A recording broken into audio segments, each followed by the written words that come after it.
నమస్తే. Welcome to our channel. నేను మీ పద్మావతి. ఈ రోజు మనతో పాటు డాక్టర్ ముల్లపూడి సత్యనారాయణ గారు ఉన్నారు. ప్రముఖ ఆధ్యాత్మికవేత్త మరియు జ్యోతిష్య పండితులు. ఆయనతో మాట్లాడి ఈ సంవత్సరం రాశి ఫలాలు ఎలా ఉన్నాయని తెలుసుకునే ప్రయత్నం చేద్దాం. నమస్కారం గురుగారు. నమస్కారం మా పద్మావతి. గురుగారు 2024 సంవత్సరం మనకి పూర్తయిపోయింది. మరి 2025 సంవత్సరంలోకి అడుగు పెట్టాము. అయితే మొట్టమొదటిగా ఈ తులా రాశి వారికి జనవరి 1 నుంచి మార్చి నెల వరకు ఏ విధంగా ఉండబోతుంది, మరీ ముఖ్యంగా ఈ రాశి వారు ఎలా ఉండబోతున్నారు, ఈ సంవత్సరం ఎలా ప్రభావితం చూపించబోతున్నాయి గ్రహాలు కూడా కొంచెం చెప్తారా? మనకి తులారాశి వారికి ఈ 2025 సంవత్సరం జాక్పాట్ సంవత్సరంగా చెప్పుకోవచ్చు. ఈ సంవత్సరం మనం విశ్వావసు సంవత్సరం అంటాం. ఎప్పుడు ఉగాది వచ్చిన తర్వాత ధనం సమృద్ధిగా ఉంటది వీళ్ళ చేతుల్లో. పాపం ఇప్పటి వరకు వాళ్ళంతా కూడా అష్టమ గురుడితో కష్టాలుగా అనుభవిస్తూ 2024లో కరెక్ట్ గా ఈ యొక్క గురు బలం తగ్గడం వల్ల వాళ్ళకి అప్పులు తెగొచ్చినాయి అనమాట. 2024 అది కంటిన్యూ అవుద్ది.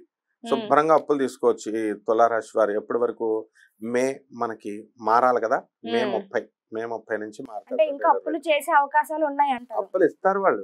అప్పులు చక్కగా వద్దన్నా సరే మీరు తీసుకోండి అప్పులని ఇస్తారు. ఇది తీసుకొని బిజినెస్లు పెట్టుకోవచ్చు వీళ్ళు. అంటే వీళ్ళ ఆర్థిక పరిస్థితి బాగోక అప్పు చేయడం వేరు, ఇల్లు కడుతూ అప్పు చేయడం వేరు చక్కగా. కాబట్టి తులారాశి వారికి ఈ విధమైన ఫలితం ఉంటుంది. అయితే సొంత ఇంటి కల మరియు వ్యాపార వృత్తి వాళ్ళకి బాగా అనుకూలంగా ఉండబోతుంది అంటున్నారు. ఓకే.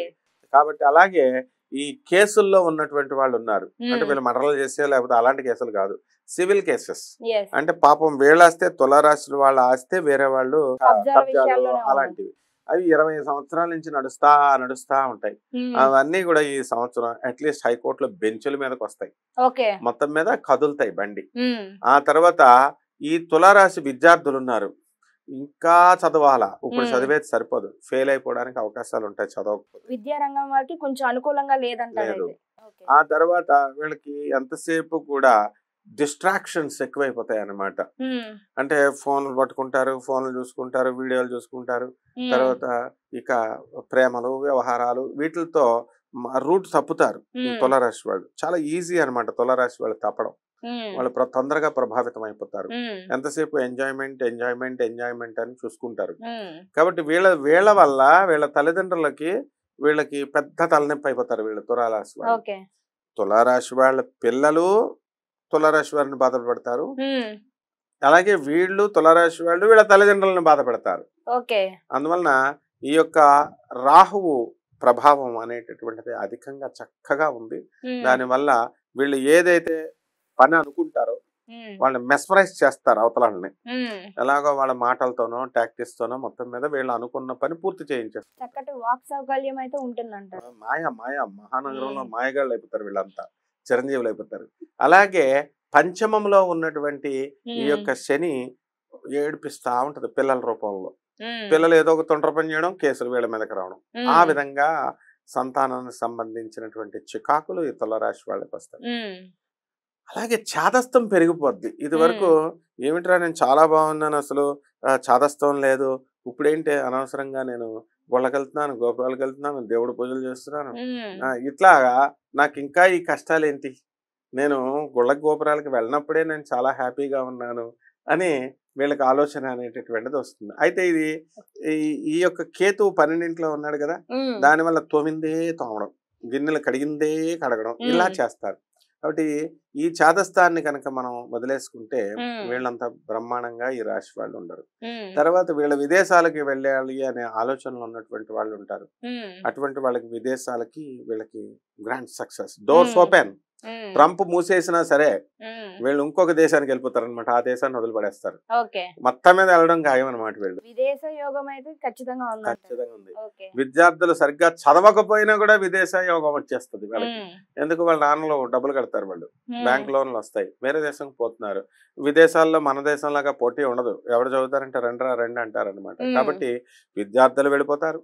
అండ్ ప్రైవేట్ ఉద్యోగస్తులు ఎవరైతే ఉన్నారో అటువంటి వాళ్ళంతా కూడా సాఫ్ట్వేర్ వాళ్ళనే కాదు, ఇతర ప్రైవేట్ వర్గంలో ఉన్న వాళ్ళు విదేశాలకు వెళ్ళాలి, దుబాయ్ వెళ్ళాలా, సింగపూర్ వెళ్ళాలా, ఇలా రకరకాల ప్రయత్నాలు చేస్తూ ఉంటారు.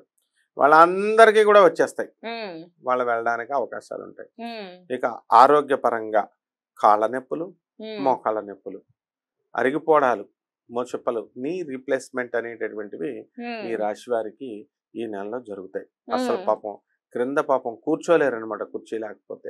అయినా సరే ఆ క్రింద కూర్చున్న పనులే చేయాల్సి వస్తుంది. కాబట్టి తప్పదు, అడ్జస్ట్మెంట్. తులారాశి అంటే అడ్జస్ట్మెంట్. దేన్నైనా సరే వాళ్ళు అడ్జస్ట్ అవుతారనమాట.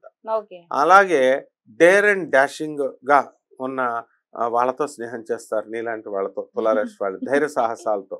అలా వాళ్ళకి దాని వల్ల ఏమవుతుందంటే చక్కగా ఏ పనైనా నేను చేయగలను అనేటటువంటి నమ్మకం ఈ తులారాశి వాళ్ళకి వస్తుంది. అండ్ సక్సెస్ ఆటోమేటిక్ గా వచ్చేస్తుంది. మరి సంతాన యోగం కోసం ఎదురు చూసే వారికి ఈ సంవత్సరం ఫలితాలు ఏ విధంగా ఉండబోతున్నాయి అంటారు?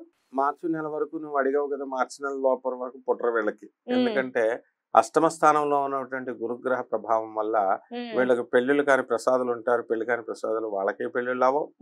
సంతానం కోసం ఎన్నో సంవత్సరాల నుంచి వెయిట్ చేస్తున్నటువంటి వాళ్ళు ఉన్నారు, వాళ్ళకు కూడా సంతాన యోగం కలగదు. మరి కొంతకాలం వెయిట్ చేయాలన్నమాట వీళ్ళు. అందుకనే వాళ్ళు ఏం చేస్తారంటే IVF లని, ఈ సెంటర్లని, ఆ సెంటర్లని వెళ్తూ ఉంటారు. ఆయుర్వేదం మెడిసిన్లు అని ఈ ఆకులు ఆ ఆకులు మొత్తం అన్ని నెమలి పడేస్తూ ఉంటారు. కానీ స్టిల్ ఇంకా వీళ్ళకి టైం రాలేదు. గురువు ఇంకా బలం పుంజుకోలేదు. గురు బలం పుంజుకున్నటువంటి మరుక్షణం వీళ్ళు విజృంభిస్తారన్నమాట. అలాగే ఇల్లు లేనటువంటి వాళ్ళు మరి ఇల్లు కొనాలని ప్రయత్నిస్తారు, బేరాలు పెట్టుకుంటారు, పూర్తిగా సఫలం కాదు, అలా ఉంటుంది. అలాగే స్థలాలు లేనటువంటి వాళ్ళు స్థలాలు కొంటారు, అక్కడతోనే అవుతుంది. అలాగే స్థలాలు ఉన్నటువంటి వాళ్ళు ఆల్రెడీ సొంత స్థలాలు, వాళ్ళల్లో ఇళ్ళ కట్టడానికి మరి డబ్బు సరిపోదు.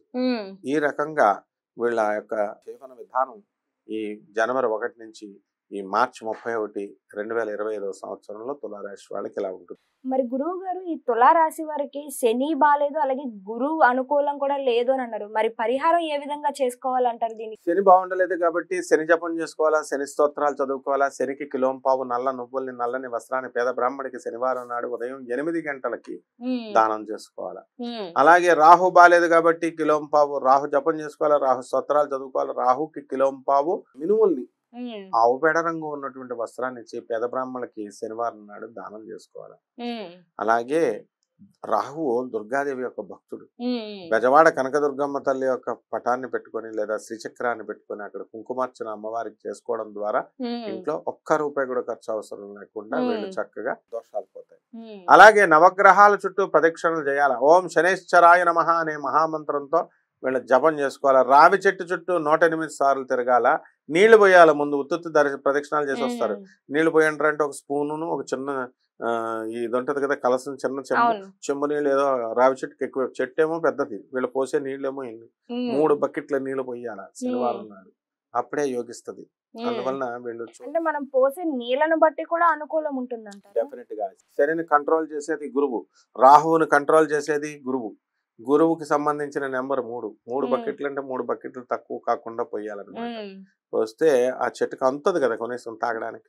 అందువలన ఆ యొక్క విధానంలో రావి చెట్టు చుట్టూ డైలీ ఎన్ని ప్రదక్షిణలు చేసుకున్నా శనివారం నాడు మాత్రం ఖచ్చితంగా 108 సార్లు ప్రదక్షిణ చేసుకోవడం ద్వారా వీళ్ళు ఎక్కడికో వెళ్ళిపోతారమ్మా తులారాశి వాళ్ళు ఈ 3 నెలల్లో.